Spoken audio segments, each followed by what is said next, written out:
আর যেই যুগটার ভিতরে কোনো শিক্ষিত ছিল না, কোনো ইউনিভার্সিটি ছিল না, কোনো মাদ্রাসা ছিল না, কোনো প্রাথমিক শিক্ষা ছিল না, হায়ার সেকশন শিক্ষা ছিল না, কোনো কলেজ ছিল না, কোনো বিশ্ববিদ্যালয় ছিল না, কিন্তু ওই মানুষগুলি একটা মাত্র সিলেবাসে, একটা মাত্র কিতাবে মানুষগুলি এতটা উন্নত চরিত্রবান হয়ে গেল, এতটা উন্নত শিক্ষিত হয়ে গেল, যেই মানুষগুলি আজ পর্যন্ত তাদের তুলনায় কেউ হতে পারে না। সুবহানাল্লাহ।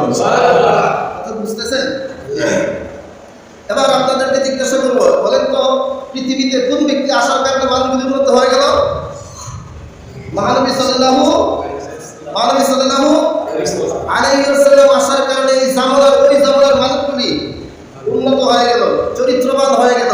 যেই মানুষের হাতে নারীর চরিত্র আমানত ছিল না, যেই মানুষের কাছে অন্যের মালামাল আমানত ছিল না, যেই মানুষের কাছে অন্যের বস্তু আমানত ছিল না, যেই মানুষগুলির কাছে অন্যের জমি জমা আমানত ছিল না, যেই মানুষগুলির কাছে মানুষের অর্থ